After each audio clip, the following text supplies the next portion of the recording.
राजा, वो तुम्हारी तरफ आ रहा है। हमें यहाँ से निकलना होगा। हमें जल्द लूहों वाली गुफा में जाना होगा। राजा, तुम इस हसार में ही रहना, चाहे वह कुछ भी कह ले। काली रूहों के तड़पने की आवाजें गुफा से बाहर आने लगती हैं।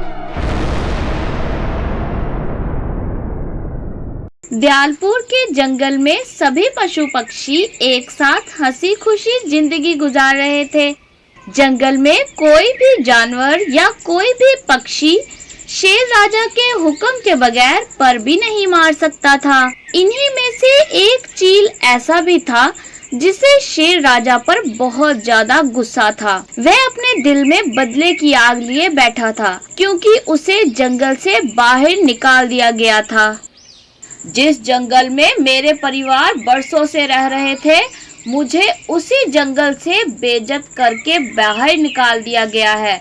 मैं अपनी बेइज्जती का बदला जरूर लेकर रहूंगा। मुझे बहुत ज्यादा काली शक्तियां हासिल करके उस राजा को अपना गुलाम बनाकर हमेशा के लिए अमर होना है। तुम इस वक्त शैतान की निगरानी में हो। अगर तुम वाकई में काली शक्तियाँ हासिल करके हमेशा के लिए अमर होना चाहते हो, तो तुम्हें सबसे पहले मुझे खुश करना होगा। मैं सब कुछ करने को तैयार हूँ। मुझे किसी भी तरीके से उस जंगल पर राज करना है। तो जाओ, सबसे पहले काली रूहों को खुश करने के लिए ऐसा पक्षी लेकर आओ कि जिसने कभी जिंदगी में कोई पाप न किया हो और जिसके पूर्वज बहुत ही दयालु परिवार से हों। अगर तुम इसमें कामयाब हो गए और आज रात ऐसे एक पक्षी की बलि चढ़ा दी, तो हम तुम्हें एक काली शक्ति देंगे जिससे तुम एक जगह से दूसरी जगह गायब होकर जा सकते हो। काली रूह, मैं आज ये काली शक्ति हासिल करके रहूंगा, चाहे मुझे इसके लिए कुछ भी करना पड़े। इस जंगल में रहने वाले पक्षियों के बारे में मैं नहीं जानता कि आया कौन नेक पक्षी है और कौन बुरा, लेकिन अपने जंगल में रहने वाले पक्षियों को मैं अच्छे से जानता हूँ। मुझे वहीं जाना होगा। दिन के समय में तो पशु पक्षी जंगल में पहरा देते हैं। मैं रात के समय आसानी से नीलू के बच्चों में से किसी एक को उठा सकता हूँ। बेटा, आज रात मैंने बहुत बुरा सपना देखा। मैंने देखा कि कोई मुझसे मेरे बच्चों को छीनकर बहुत दूर ले जा रहा है और शेर राजा ये सब देख जोर जोर से हंस रहे थे। मम्मा, आप शांत रहो, सपने हमेशा सच नहीं होते। उस चील के पंख अब निकल आए होंगे। तुम सबको होशियार रहना होगा। वो किसी भी समय अपनी बेइज्जती का बदला लेने के लिए हमला कर सकता है। अगर वह दोबारा नजर आए तो उसे जान से मत मारना, बल्कि उसे गिरफ्तार कर लेना। हम उसे काल कोठरी में डाल देंगे। चील जंगल से बाहर दूर एक पेड़ पर बैठा अपनी तेज नजरों से राजा को देख रहा था। मुझे काली शक्ति हासिल करने के लिए अपनी जान पर खेलकर राजा के जंगल जाना होगा। चील वहीं बैठे रात होने का इंतजार करने लगता है। उधर हाथी अपने कुछ दोस्त बैलों को लेकर आया था। मैं नए आने वाले मेहमानों का स्वागत करता हूँ। अगर आपको जंगल में कोई भी समस्या हो तो आप मुझे बता सकते हो। तुम तीनों में से जो भी मुझे पसंद आएगा उसकी शादी मैं अपने जंगल की इकलौती गाय बबली से करूंगा। मैं इस जंगल का राजा होने के साथ साथ बबली के माता पिता की जगह भी हूँ। मैं उससे उसकी मर्जी भी जान लूंगा। रात होते ही चील जंगल में घुस जाता है और सीधा नीलू के घोंसले पर हमला करता है। चील वहाँ से चिंटू को अपने पंजे में दबोचकर फरार हो जाता है। नीलू के शोर करने पर सिपाही पक्षी इधर उधर उड़ने लगते हैं, लेकिन चील तब तक जंगल से फरार हो चुका था। अरे लाली, क्या हुआ? रात के इस समय जंगल में ये कैसा शोर है? इतने में एक सिपाही राजा को आकर बताता है कि जंगल में उसी चील ने हमला किया था और वो नीलू के बेटे चिंटू को उठाकर ले गया है। मैंने आपको आज रात खबरदार किया था, फिर भी वह चील जंगल में घुस आया और फिर बाहर आसानी से फरार भी हो गया। तुम सब क्या कर रहे थे? राजा जी, हम तो जाग रहे थे और अच्छे से ड्यूटी दे रहे थे। वह बाजू चील के इलाके से दाखिल हुआ और इसी के इलाके से फरार हुआ। मेरी तब आंख लग गई थी। तुम्हारी तो आंख लग गई थी, लेकिन तुम्हारे साथ जो सिपाही थे वह कहाँ मर गए थे? अगर तुम सब इसी तरह से सोते रहे तो फिर इस जंगल में कोई भी महफूज नहीं होगा। कोई भी किसी को भी किसी भी समय मार सकता है। इसे और इसके साथ वाले पक्षियों को कारागार में डाल दो, इनकी यही सजा है। उधर चील काली रूहों के आगे चिंटू की बलि चढ़ा देता है। तुमने नेकी को खत्म करके और बुराई का साथ देकर हमें खुश कर दिया। जाओ, हम तुम्हें एक काली शक्ति देते हैं। आज से तुम एक जंगल से दूसरे जंगल गायब होकर जा सकते हो। अब तुम्हें मजीद काली शक्तियाँ हासिल करने के लिए और हमेशा के लिए अमर होने के लिए इस गुफा में कई दिन तक चिला काटना होगा। हम तुम्हें साथ साथ बताते रहेंगे कि तुम्हें क्या करना है। इस प्याली में जो खून है उसे पी जाओ, इससे तुम्हें शक्ति मिलेगी। राजा के पास हवाओं में उड़ने वाले सिपाहियों में सबसे बड़ी तादाद चीलों की थी, जो बाकी पक्षियों से ताकतवर थे। मैंने कहा भी था कि उसका साथ ना दो, वरना वह हमें भी मरवाएगा। मेरे दोस्त चील ने जो हमसे कहा, अगर वह सच हुआ तो यह सब के सब मारे जाएंगे और वो हमें यहाँ से निकालेगा। राजा को शक था कि सिपाही चील उस चील के साथ मिले हुए हैं, इसलिए उसने लोमड़ी को उनकी बातें सुनने के लिए पास छोड़ दिया था। लोमड़ी जाकर राजा को सब बताती है। इसका मतलब ये हुआ कि वह चील हमारे खिलाफ कोई बड़ी साजिश रचने वाला है। लोमड़ी, तुम कारागार जाओ, वहाँ छुपकर उनकी बातें सुनो और जानने की कोशिश करो कि वह क्या करना चाहते हैं। नीलू, मुझे बहुत अफसोस है कि मैं तुम्हारे बच्चे की हिफाजत नहीं कर पाया। मैं जल्द उस चील की खोज लगा लूंगा। पता नहीं मेरा बेटा किस हाल में होगा, वह जिंदा भी है या नहीं। मुझे जो शक्ति प्राप्त हुई है उसका उपयोग करके देखना होगा कि यह काम करती है या नहीं। ए काली शक्ति, मुझे बाजू चील के पास ले जा। चील एकदम से वहाँ से गायब हो जाता है और पलक झपकते ही कारागार में बाजू चील के पास चला जाता है। हा हा हा हा, अब मुझे कोई भी शिकस्त नहीं दे सकता। मैं बहुत जल्द अमर हो जाऊंगा, सबको मार डालूंगा। अरे दोस्त, तुम तो सच में गायब होकर हमारे पास आ गए। हमें यहाँ से निकालो, राजा ने हमें कैद कर दिया है। मेरे दोस्त, सब्र से काम लो। मैं जल्द तुम्हें यहाँ से निकालूंगा और इस जंगल पर राज करूंगा। अब मैं जा रहा हूँ, तुम शांत रहो। इतने में चील गायब हो जाता है। लोमड़ी यह सब देख घबरा जाती है और तुरंत राजा की तरफ भागती है। तुम ये सब क्या कह रही हो? कोई साधारण पक्षी गायब कैसे हो सकता है? राजा जी, मैं बिल्कुल सच कह रही हूँ। वह हमेशा के लिए अमर होने और इस जंगल पर राज करने की बात कर रहा था। अगर यह सच है तो यह बहुत खतरनाक बात है। हमें कुछ ना कुछ करना होगा।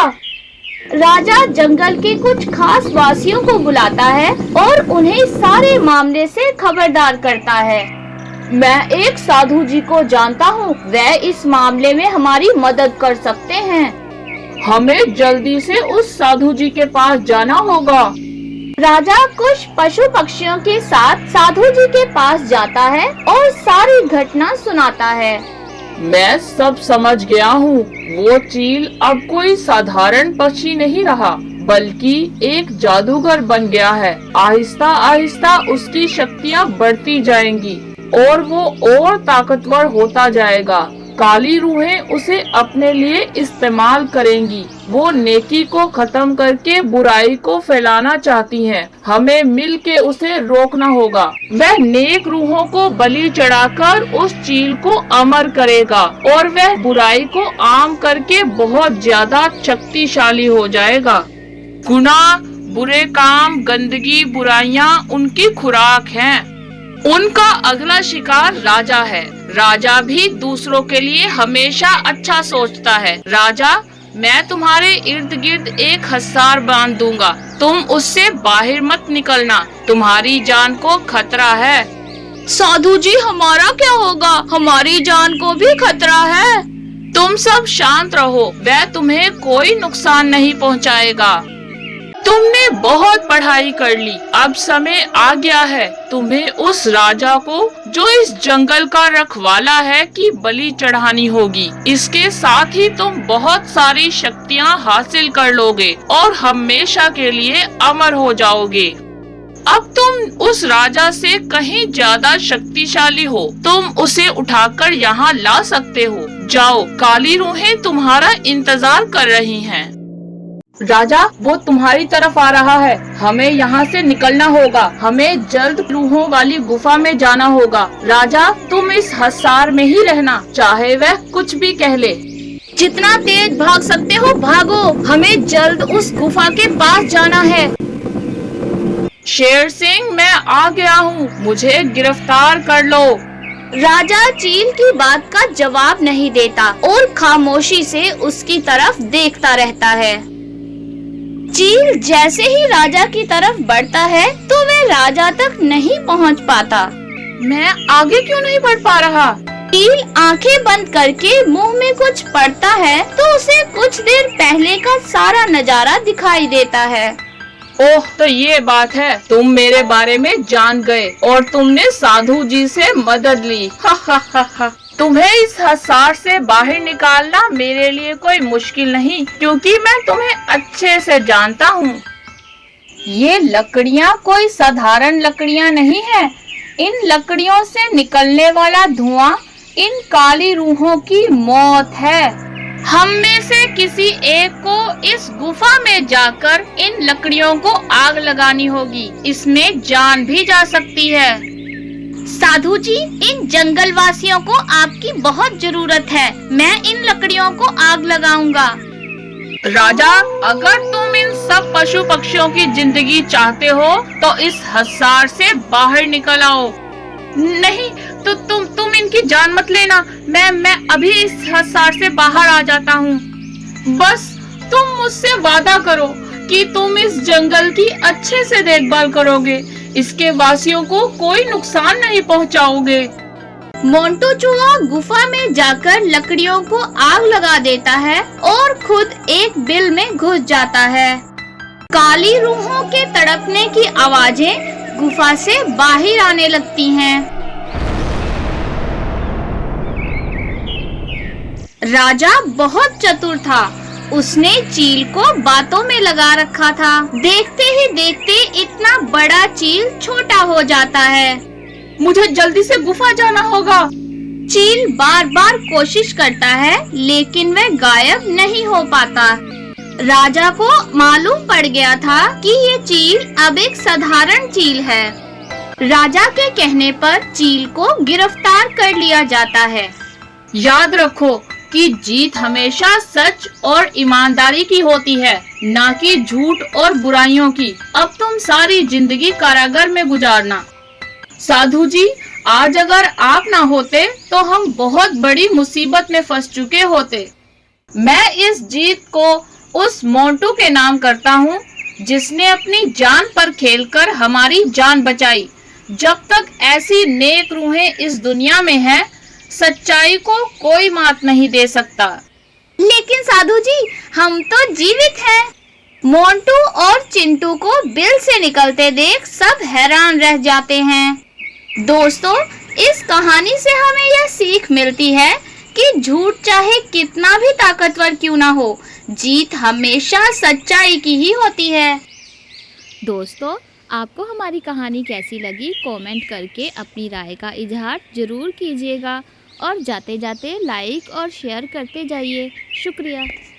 राजा जी, मेरा इकलौता बेटा था, वह मुझे जान से भी प्यारा था, वह बहुत मासूम था। इस दुष्ट ने मेरे जिगर के टुकड़े को मुझसे छीन लिया। मैं चाहता हूँ कि इसके शरीर के भी उतने ही टुकड़े किए जाएं जितने इसने मेरे बेटे के किए हैं। राजा जी, मैं आपको सच बताता हूँ, मैंने इसके बेटे का शिकार नहीं किया।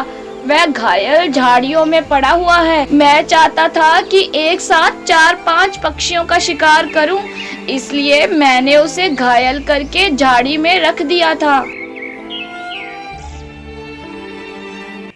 गर्मियों के दिन थे, फसल की कटाई हो चुकी थी। पक्षियों के अंडों से बच्चे निकल आए थे और काफी बड़े हो चुके थे। अब वह एक जगह से उड़कर दूसरी जगह जा सकते थे। वह बहुत खुश थे क्योंकि जंगल में मेला आने वाला था।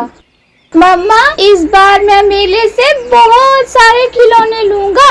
हाँ हाँ बेटा, क्यों नहीं, मैं तुम्हें नीलू मौसी की दुकान से बहुत सारे खिलौने लेकर दूंगी।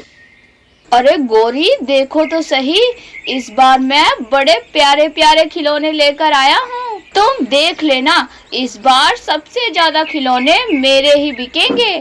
हाँ हाँ कालू, मैं तो यही चाहती हूँ कि हमारे खिलौने सबसे ज्यादा बिके ताकि हम साल भर के गेहूँ इकट्ठा कर सकें। जंगल में मेले का त्योहार सज चुका था। सभी पक्षी अपने अपने बच्चों को खिलौने खरीदने के लिए लेकर आए थे। जंगल में सबसे ज्यादा अच्छे खिलौने कालू और नीलू के थे, इसलिए सबसे ज्यादा खिलौने कालू और नीलू के ही बिक रहे थे। कालू भाई, ये खिलौना कितने का है? मेरे बेटे को ये वाला खिलौना बहुत पसंद आया है। अरे पिंकी बहन, ये वाला खिलौना पूरे 10 रुपए का है, इसमें से 1 रुपया भी कम नहीं होगा। कालू भाई, आपके खिलौने तो बहुत महंगे हैं। नीलू बहन तो ये खिलौने 5 रुपए में दे रही है।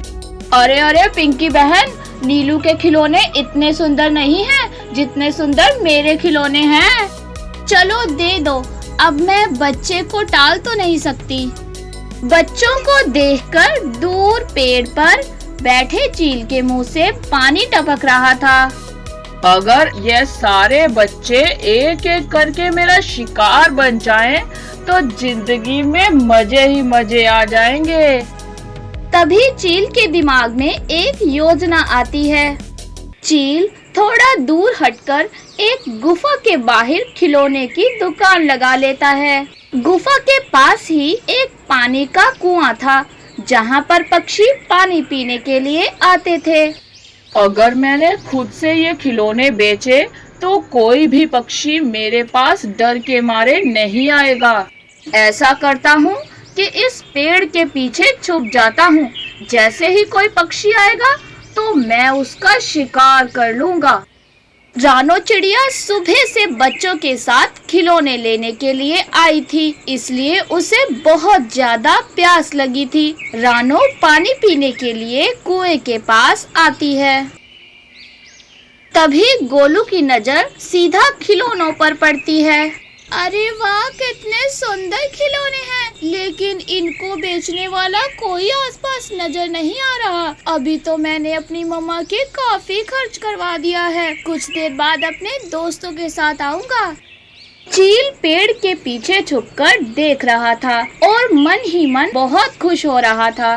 चिड़िया ने तो नहीं देखा, लेकिन उसके बेटे ने खिलौने देख लिए हैं, वह जरूर आएगा।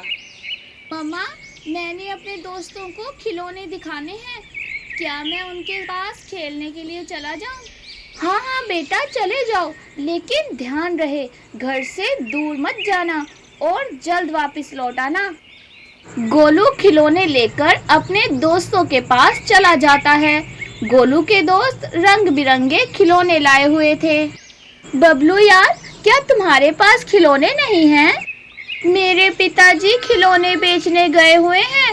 वह कह रहे थे कि बेटा, शाम को जो खिलौने बच जाएंगे वह मैं तुम्हारे लिए ले आऊंगा।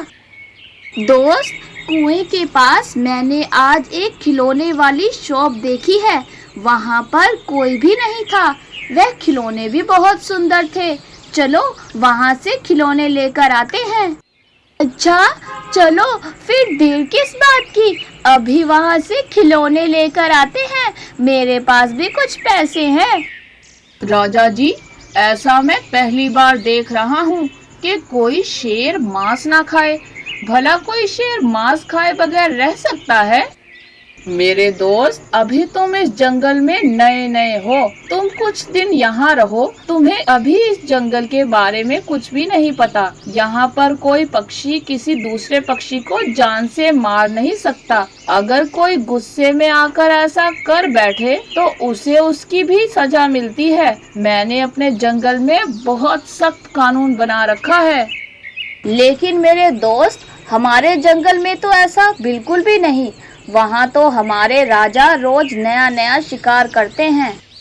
आज से कुछ साल पहले हमारे जंगल में भी बिल्कुल ऐसा ही था। राजा जिसको चाहता था अपना शिकार बना लेता था। लेकिन एक दिन मेरे पिताजी ने एक गाय का शिकार किया, जिसकी आत्मा वापस आ गई और उसने आकर मेरे पिताजी को जान से मार दिया। फिर उस दिन से मैंने यह वादा किया कि मैं आज के बाद मांस नहीं खाऊंगा और ना ही किसी पक्षी पर जुल्म होने दूंगा। बस तब से ही मैंने ये कानून बना दिया है। इसका मतलब ये हुआ कि ये जंगल तो बहुत सुरक्षित है। मुझे यहाँ रहना चाहिए और अपने बाकी दोस्तों को भी यहाँ आने को कहना चाहिए। इस राजा की वजह से मुझे ये सब करना पड़ रहा है, वरना मैं तो सरेआम जाकर शिकार कर सकता था। गोलू और बबलू अभी खिलौने देख ही रहे थे कि उनकी नजर एक बोर्ड पर पड़ती है, जिस पर लिखा था कि खिलौने बच्चों के लिए बिल्कुल फ्री हैं। दोनों ही बोर्ड पढ़कर बहुत खुश हो जाते हैं। चलो चलकर सबको बताते हैं। मुझे अकल से काम लेना होगा। अभी इनको जाने देता हूँ। ये जाकर और पक्षियों को भी बताएंगे। फिर मैं जो भी पक्षी आएगा उसका शिकार कर लूँगा। गोलू और बबलू जितने खिलौने साथ ले जा सकते थे ले जाते हैं। बेटा, तुम कहाँ चले गए थे? मैं कब से तुम्हारा इंतजार कर रहा था। तुम देखो मैं तुम्हारे लिए कितने ज्यादा खिलौने लेकर आया हूँ। बेटा, ये खिलौने किसके हैं? कहाँ से लेकर आए हो?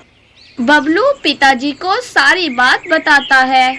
महंगाई के इस दौर में इतना दयालु कौन हो सकता है जो बच्चों को मुफ्त में खिलौने दे? जरूर इसके पीछे कोई बड़ी चाल है। बेटा, आपने इस खिलौने के बारे में किसी और को तो नहीं बताया? पिताजी मिट्ठू को बताया था, वो वही खिलौने लेने गया। इतनी जल्दी तो मैंने भी नहीं सोचा था कि एक और शिकार आ जाएगा। कालू और गोरी कुएं से थोड़ा पीछे थे, तभी उनकी नजर चील पर पड़ती है, जिसने अपने पंजे के नीचे उस छोटे बच्चे को दबोचा हुआ था।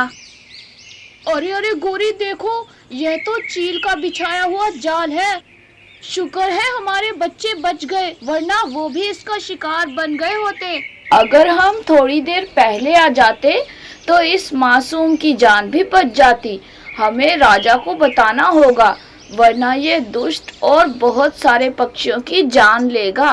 गोरी, तुम जाकर पक्षियों को सावधान करो कि कुएं की तरफ कोई भी ना आए।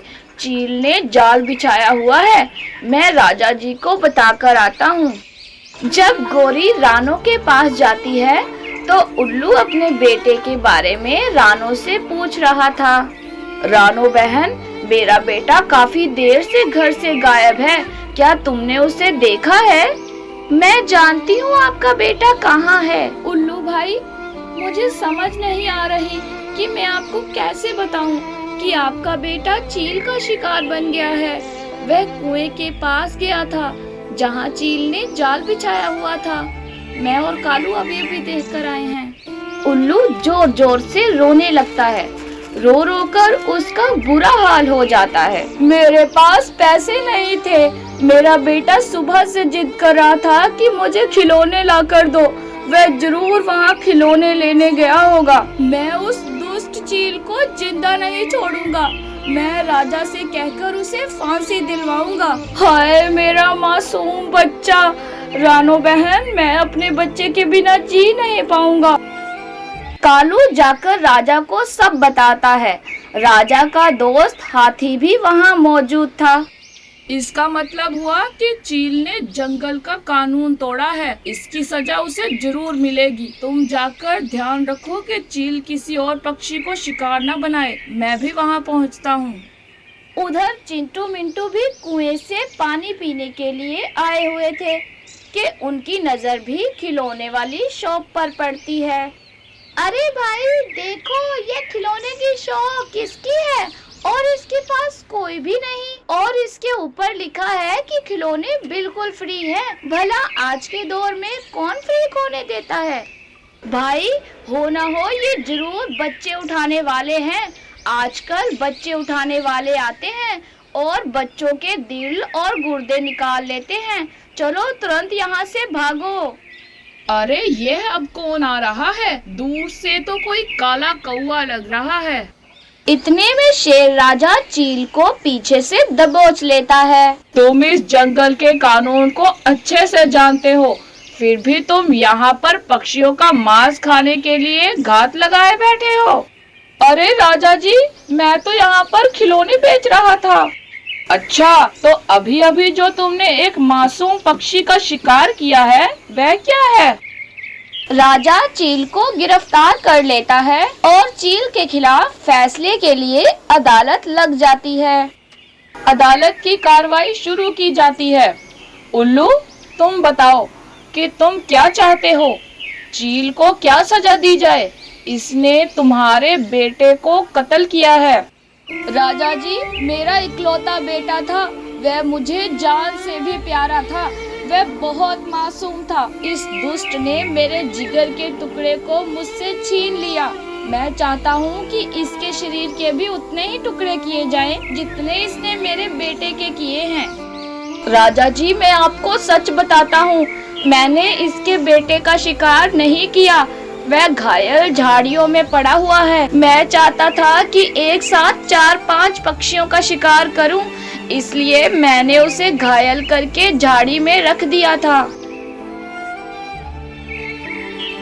चील का इतना कहना था कि उल्लू तुरंत झाड़ियों की तरफ उड़ जाता है। उल्लू जाकर झाड़ियों में देखता है तो उसका बेटा घायल पड़ा हुआ था। मेरी जान, तुम ठीक तो हो ना? उल्लू ऊपर वाले का शुक्र अदा करता है कि उसका बेटा सही सलामत है। राजा जी, मेरा बेटा सही सलामत है। अब आप जो चाहे चील के बारे में फैसला कर सकते हैं।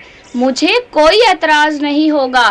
चील ने पक्षियों का शिकार के लिए जाल बिछाया, लिहाजा इसने पक्षियों की जान लेने की कोशिश की। मैं हुक्म देता हूँ कि चील के पर काट दिए जाए और दोबारा इस जंगल में नजर आने पर जान से मार दिया जाए। लोमड़ी और मोंटू चूहा शेर राजा की निगरानी में चील के पर काटकर उसे जंगल से बाहर छोड़ देते हैं। शुक्र है जान बच गई, पर तो फिर निकल आएंगे। मैं दोबारा कभी भी किसी पक्षी का शिकार नहीं करूँगा। कालू और नीलू मिट्ठू को बहुत सारे खिलौने देते हैं। वे सभी मिलकर हंसी खुशी मेले का त्योहार मनाते हैं। इस कहानी से हमें यह सीख मिलती है कि हमें अपने बच्चों को अच्छे से यह समझा देना चाहिए कि वे किसी अनजान व्यक्ति से कोई भी चीज लेकर ना खाए।